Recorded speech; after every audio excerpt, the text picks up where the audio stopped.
My name is Dr. Marc Dupuis. I'm a board-certified chiropractic sports physician, and I have a practice in Sanford, a little south of here. A little bit of background information.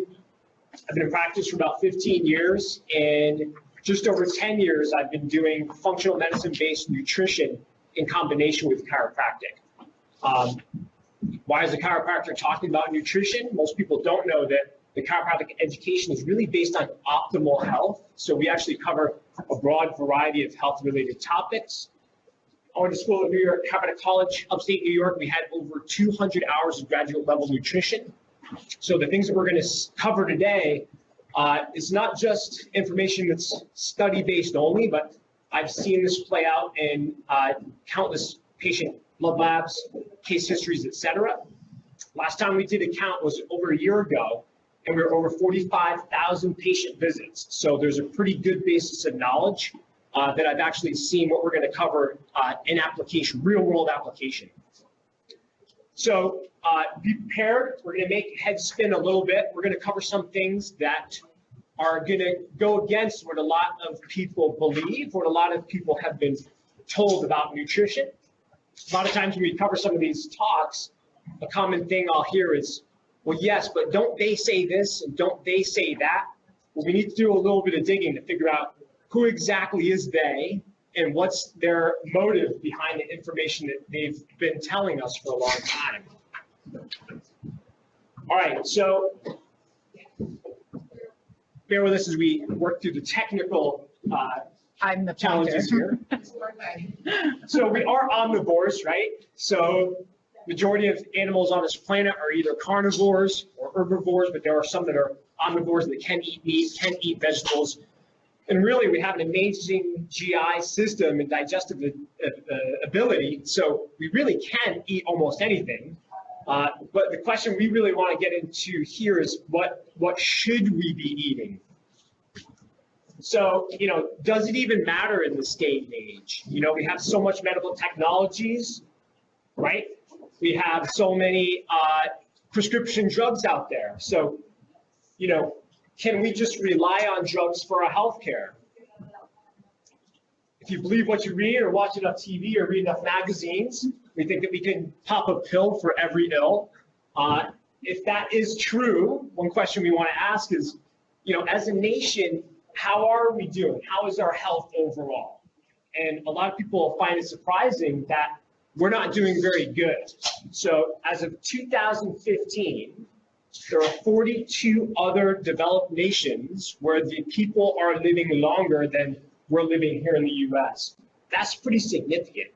42 other developed nations, despite all of the medical technologies that we have, right? So one of the things we really want to dive into is that it is true, you are what you eat. We've heard it a million times, but we get busy, life gets busy, we have lots of options thrown at us every day. But really, it's true, we can't get away from it. We are what we eat. So one of the best scientific ways to approach what should we be eating is really to look at us as a species. Dive in, look at the anthropological data. Basically, what is it that we've been eating as human beings, right? So most of us, if we were to get a new pet, let's say we've never had a bird, we get a bird, we'd ask the pet owner or the vet, what should I be feeding the bird, etc. Whether it's cats or dogs, we want to feed these animals what they're designed to eat, and really we should look at ourselves the same way. So when we look at the data, what it says... We have a question. Oh, who's number one as far as the life expectancy? Oh, I believe it was Monaco, 10 years longer than the US. US is 79 years old. Monaco, I believe, was like 89 years old. They're a principality. That question also, everyone is so rich that they have their food prepared for them. That came from Richie in Colorado. All right, so can you back up for 1 second? Yes. So essentially, when we look at our data, right? So modern man, we've been on this planet for about 2 million years in our modern form. So what have we been eating over that time to get us to where we are today? So essentially 77,000 generations, which is 99.5% of the time that modern man has been on the planet. We were hunters, we were gatherers. The next major phase was quite recent. The last 250 generations, or 0.5%, we were eating an agriculture-based diet. So it would make sense scientifically to look at really what comprised the hunter-gatherer diet if that's really what we ate for 99.5% of the time that modern man's been on the planet. So the staples of hunter-gatherer lifestyle really, first and foremost, non-starchy, wild-caught vegetables. Veggies, veggies, veggies really is what the data shows is what we ate. Now, a lot of people are kind of familiar with the time period. So the majority of time in this hunter-gatherer area or era is known as the Paleolithic era. So paleo is kind of something that's popular and trendy. There's a lot of misconceptions out there. People often think that paleo eating is just pounds of meat and bacon and steaks day in and day out. But again, we didn't have fridges, we didn't have freezers, right? When you look at the data, it was mainly wild-caught vegetables that you could get your hands on. Then when you were lucky enough to catch some meat, whether it's beef or fowl or get seafood or eggs, what was often done is that the whole animal, the whole product was eaten. Nuts, seeds, again, fruits when available. So some significant differences. Wild-caught vegetables have almost double the fiber count of a lot of our majority of vegetables that we are presented with today. Also, the way that natural foods are supposed to grow, it's really quality of soil is a big issue. Those that are familiar with organic gardening or farming, Rodale Press is probably worldwide leader in writings and research based on soil health. And again, the way that we've shifted over to modern agriculture, where we tend to grow the same things year in and year out, depleting our soils, as far back as the 50s, we were seeing signs of vitamin and mineral deficiency. So again, back in this hunter-gatherer era, not only were there much higher fiber content to those vegetables and fruits that you're able to get your hands on, but also higher amounts of vitamins and minerals. Now, if you were to put that into a pyramid, what would it look like? What would a food pyramid for the hunter-gatherer era look like? And this is pretty much the best example that you can find out there. Picture is worth 1,000 words. Much thanks to Dr. Jack Wolfson. He's a cardiologist who developed some of the slides we're using today. We appreciate his permission in letting us use those. And what you'll see is, again, the foundation here is we're talking veggies, veggies, veggies. Meat, fowl, fish, seafood, eggs, when you can get them. Avocados, coconuts, olives. Now notice that, again, when it comes to meat, fowl, seafood, eggs, and again, the medium level there, avocado, coconut, olives, those are high fat foods as well, too. So, wow. So it looks like a lot of people that dive into this talk a lot about the fat content. So again, what the data shows us is that living in this era, 99.5% of the time we've been on this planet, 50 and in some cases 70% of total calories came from fat. All right, so wait a minute. So as we've heard time and time again, eating fat causes heart disease and makes us fat, right? Well, this is where things are going to start to get interesting. Absolutely not. So when we talk about fat, we really need to talk about a couple different things. We got to talk about body fat and we got to talk about dietary fat, right? Those things are very different. So body fat, what are we actually looking at when we're assessing our body fat? So anytime that we're looking in the mirror and we're seeing ourselves without any clothes, any excessive body fat that you see, what is it that you're looking at? 90+% of what you're looking at is stored triglycerides. So of course, the next question we need to ask is, if the majority of our body fat is in the form of stored triglycerides, where do stored triglycerides come from? I'm going to give you a subtle hint. Excessive sugar. So first huge point today we want to talk about. Got to get a little geeky science here for a minute, but let's talk about the major molecules and what happens when we break them down. So all digestion is breaking down larger macromolecules into their base units, so that way we can derive whatever nutrition and uses that we need from the food that we put into our body.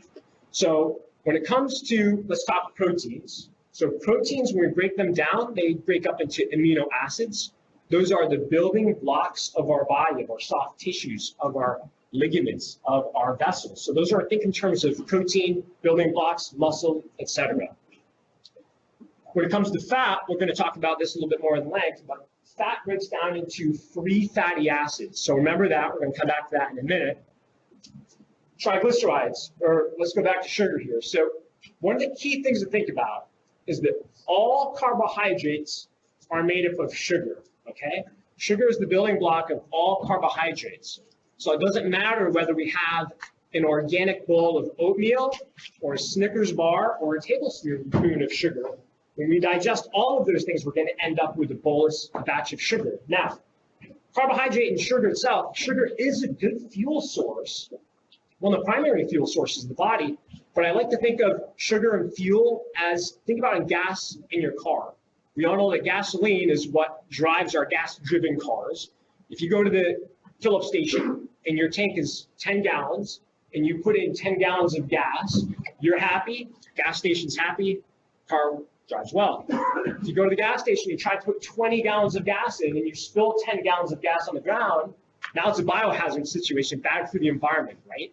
So sugar is really like that in our bodies. We can store between 1 to 2 hours of stored sugar, that's called glycogen. We store it in our muscles and in our liver. And if we're doing activities that use those stores up, we need a steady supply of carbohydrates to replenish those glycogen stores.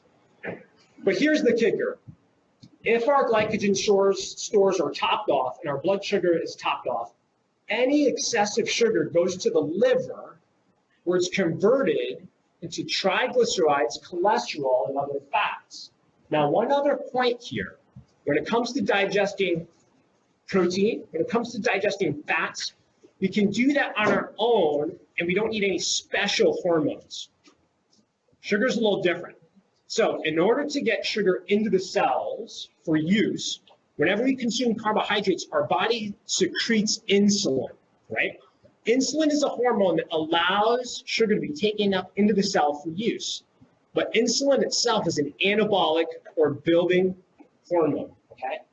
So this is the environment we have. If we're taking in too much carbohydrates, too much sugars, we're going to be shuttling that sugar to the liver, which is converted into triglycerides, cholesterol. And because the body secreted insulin, that's what tells that triglyceride to get stored as body fat, okay? All right, now, moving along, dietary fat, right? So I mentioned earlier that dietary fats break up into 3 fatty acids, and that's the key. 3. They're free to travel throughout our bloodstream. They can go in and out of fat cells, but they're not forced to stay there and build fat. So what do we use fat for? So fat is also an extremely good fuel source, right? Most marathon runners, 80% of their energy should be fat production. Even the leanest Kenyan runner has enough fat on their body where they could go literally a week if they had to without fuel, because that's how good fat is at producing energy. Fat is also very important for nervous system health, cardiovascular system health. Most of us have heard of the benefits of the subtype of fats, omega-3s. And fats are also used as the precursor for all of our hormones. So fats have a very important role. And that's probably why when we look at the anthropological data, that 50 to 70% of our total caloric intake was these fats. Now let's look at a little bit of research here. So meta-analysis, 350,000 people. So this is far beyond the N of 1. So this is a good cohort of people. And again, at the end of the day, no association of saturated fat with heart disease risk, okay? Another major study. So this was, what were we talking here? Was this 2014? Again, 500,000 people, 500,000 people. So looking at saturated fat versus polyunsaturated fats, which are your like vegetable oils, which have been promoted for a long time. Study says no coronary risk with increasing saturated fats, which is really so much different from what we hear time in and time out. It's good to maybe distinguish the fact that these are from animals that are grass-fed, and it's good. It's not just eating fat for the sake of eating fat. And we're talking, these are natural sourced fats. We're talking, what you don't see there are the trans fats, and those are the artificial man-made fats, which have a host of damages. There are damage possible due to them. Okay, so Now, wait a minute. Let's look at some other data that's constantly in our face. So the American Stroke Association tells us to limit fat for stroke risk. So again, let's look into the data. What does the data show? Again, here we have a study, 43,000 individuals. So again, these are large-based studies. And again, the reality is no association, fat intake and stroke risk, right? So we're getting a lot of conflicting information here. So now wait a minute. I touched upon cholesterol for a minute. Now surely cholesterol is trouble, right? Oops, sorry. There you go. So again, same issue here. So let's look at the data. So again, 2015, American Journal of Clinical Nutrition, dietary cholesterol, no link to coronary artery disease, no link to cerebral vascular accidents. Now look, dietary cholesterol was shown, increased dietary cholesterol was shown to increase total cholesterol, increased LDL, and increased HDL. Now we're told that increasing total cholesterol and LDL is very dangerous, right? But when you look at the actual data, it's never actually been shown to be the case. We could branch off here for hours, but now what the data tells us is that true coronary risk, you really got to dive in and look at subtypes. It's really all about the subtypes. When it comes to LDL, which is called bad cholesterol, anyone that even uses the terms good and bad, you know that they're basing their opinions off of old data. So there are over 10 subcategories of LDL, and it's all based on particle size. And small LDL are extremely dangerous, large LDL are not. So total really doesn't tell us anything, and that's one of the key takeaways that we really need to get our hands around. All right, so if the data tells us that this should be our food pyramid, then the next question is, well, how in the world did we end up with the food pyramids that we see every day, right? Like most of us grew up with the one on the right, classic pyramid. What's at the bottom, right? Agriculture-based grains, grains, grains, grains, right? Look at the percentage that they put fats up, way up in terms of small. They revamped it recently to make the My Pyramid. Same basic thing. If you look, the grains are still the widest category, then vegetables, fruits, and there you'll see fats far over to the right. So how do we get here? So unfortunately, it's no surprise when you start to dig a little bit deeper. So there's two major factors, one dealing with bad science, and then the other dealing with conflicts of interest. So one of the pioneers that led us off track was Ansel Keys. I'm going to try to condense this here, so hang with me for a minute. But Ansel Keys was the researcher in the 1950s who they were trying to figure out why was there such a rise in cardiovascular disease in the US. They were taking people that had autopsies, and when there was clogged arteries, one of the main compounds that they found was cholesterol. So they made the assumption, okay, it must be cholesterol that we eat that's piling and clogging these arteries. Now, for those of you that have science backgrounds, I was a bio pre-med major and undergrad, and when it comes to the world of science and journals, it's a very cutthroat world, and oftentimes there's more bias out there than the general public is aware of. So Ansel Keys was so convinced, and his research team was so convinced that what they found was right, that if anyone even suggested that they were wrong, they were attacked politically, and university researchers lost their jobs if they even questioned the correlation. What they missed was something huge in the 50s. Anyone watch the Mad Men series? What was everyone doing at the time? If you recall, smoking was even allowed to be advertised as healthy. Yeah, that can of worms there. But smoking is what we're talking about here. So now we know when we actually look at the quality research that, folks, it's inflammation. Inflammation is what causes the damage in the blood vessels to begin with that leads to atherosclerosis. Buckle up, but long story short is this. There's damage to the blood vessel walls. Then there's an immune system response. White blood cells infiltrate.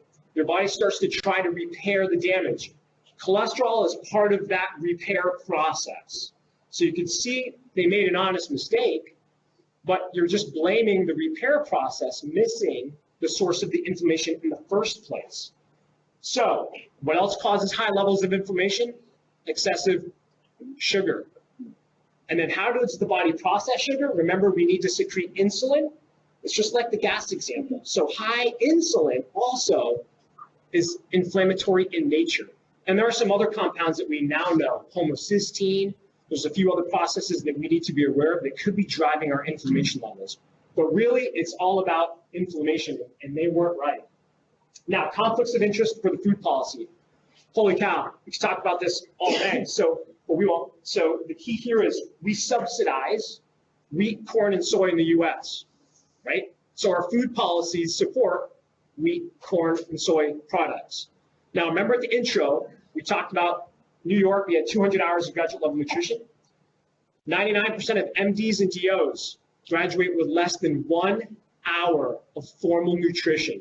How many times have you been in your primary or even a specialist and they asked about, what are you eating?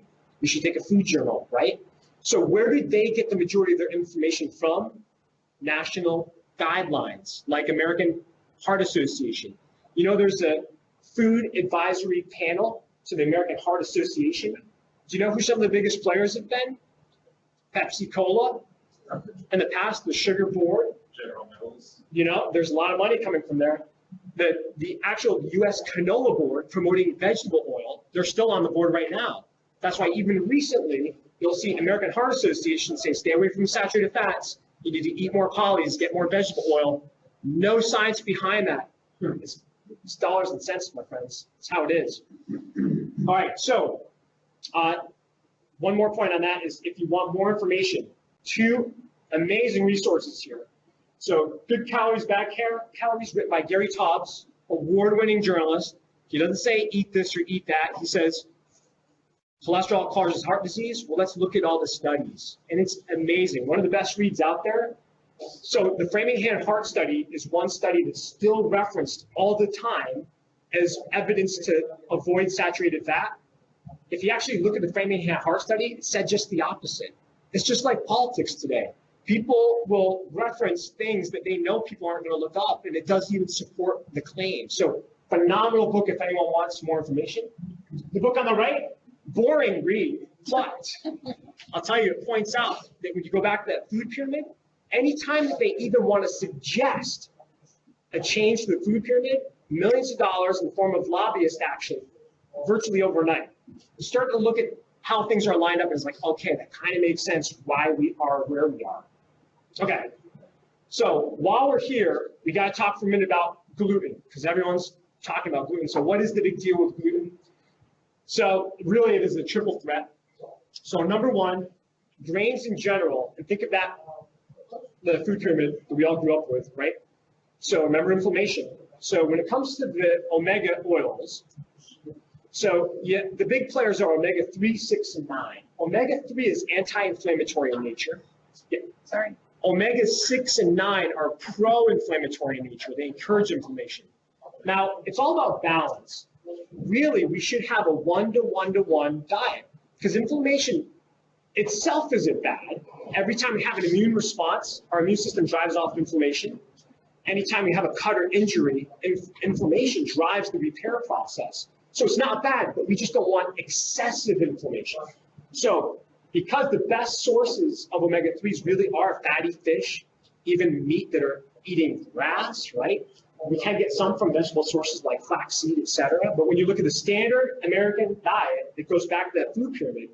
We're 50 times omega-6 and 9 in relationship to 3. So that's one of the reasons why there's a link there with heart disease, because of all the inflammation.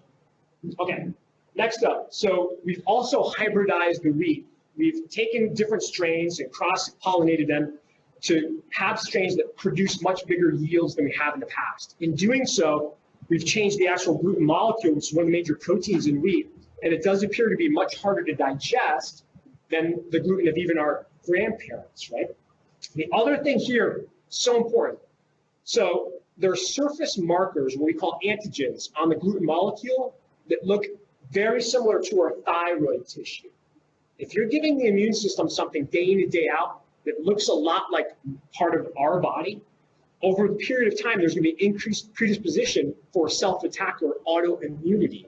So anyone that has a history of thyroid issues, Hashimoto's, Graves' disease, you really need to assess, are you making antibodies against your thyroid, which very often comes from excessive gluten intake. And then the last whammy here is, in the States, if it doesn't say organic, then you know, or it doesn't say GMO, then you know that you're consuming genetically modified wheat, right? So why do we do that? We've made genetic strains of wheat that can survive heavy doses of pesticides. When you grow the same foods year in and year out, the soil quality drops, and one of the things that happens is pathogens can start to live better.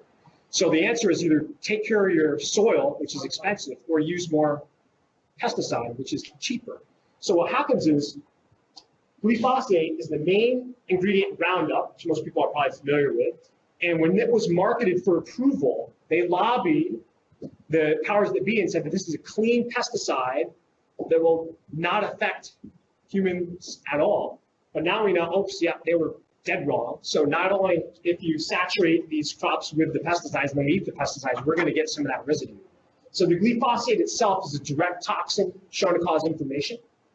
Glyphosate by itself, just one meal can cause dysbiosis or actually kill off some of the good bacteria in our gut. Bacterial gut is one of the key things that we need to keep our gut healthy. When we start to break down the lining of the gut with dysbiosis, that in of itself can lead to leaky gut, which is one of the major sources of inflammation. So that's the big deal with gluten. Wheat itself really isn't that big a deal. It's just that our modern wheat is more of a problem. And then if we're consuming wheat that's been heavily sprayed with pesticides, that's where it becomes even more of a problem. So trying to get practical, right? So let's dive into some tools, some tips that you can use when you're out in the grocery store. So this is the field manual section here. So a couple different rules. 99% perimeter rule. What does that mean? Try to spend 99% of your time or more on the perimeter of the store, right? So that way, what typically do we see? Hopefully, fresh, high quality fruits, vegetables, fish, meat, dairy, right? And then in the middle, pretty much everything has a shelf life, right? So we need to think about what exactly does that mean? Like, it's very convenient that we can buy things that don't spoil. But again, if we can buy something that can sit on a shelf for 3 or 4 weeks, that means that even bacteria don't want much to do with it. That's the single cell life, and we're made up of 70 trillion cells. Probably not the best value for our cells. And then, same thing, a lot of these stored foods have chemical pesticides, or chemical preservatives, sorry. But then what are we doing if we're eating those preservatives, right? So that's why really we want to stay fresh as much as possible. So, and then Dirty Dozen, you can look this up online. So there's 12 of the most common like fruits and vegetables that are known to have the most chemical treatments. So organic can be more expensive for sure. So the rule of thumb is at least if you eat foods off the Dirty Dozen list, at least get those organic, and then try to just wash as best as you can with other foods that you get.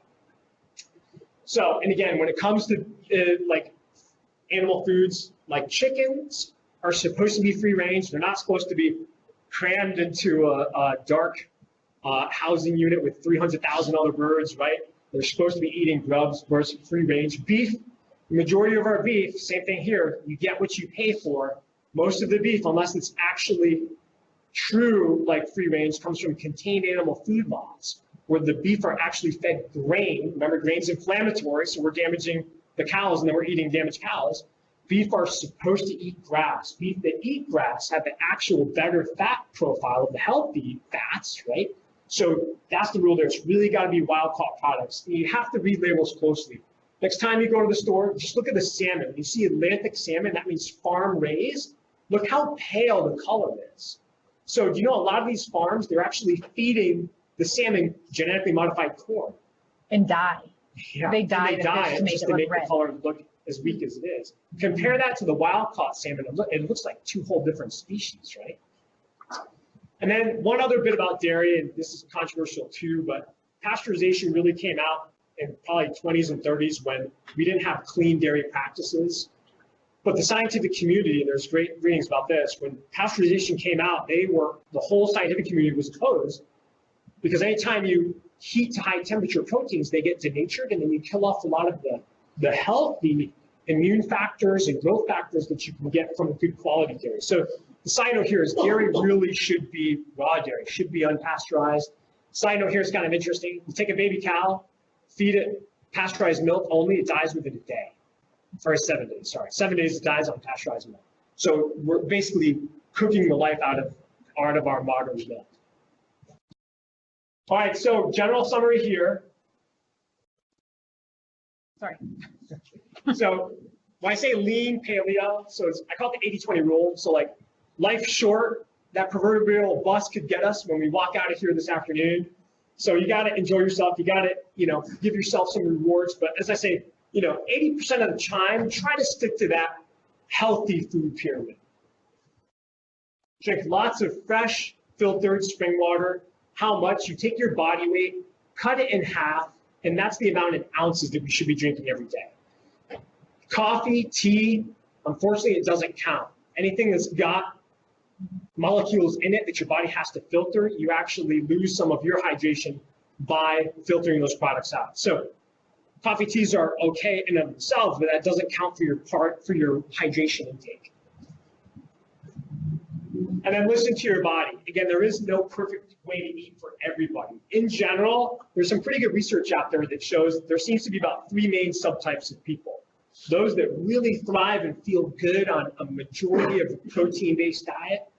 There are some people that really process their carbohydrates well, and they feel good and have good blood panels with a higher ratio of carbohydrates. And then there's some mixers where their blood panels seem to bore out the best, pretty even right across the board, almost like a zone type of way to eat. So some of the things is just taking the time to listen to how you feel after you eat the majority of your meals. Are you feeling rested? Are you feeling recovered? Do you have gas regularly? Is there bloating? Listen to those things, those signals from the body. Just don't run to the cabinet and pop a Tums or something and keep on eating the same way that we are.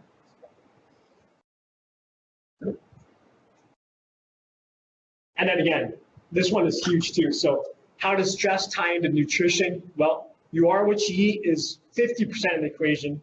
Really, it's you are what you eat as long as you can digest it. So a lot of us are really ramped up in stress. Your brain regulates every major function of your body. The subconscious brain is really what's running everything. And there's 2 major divisions. There's the fight or flight, which most people are familiar with, that sympathetic drive.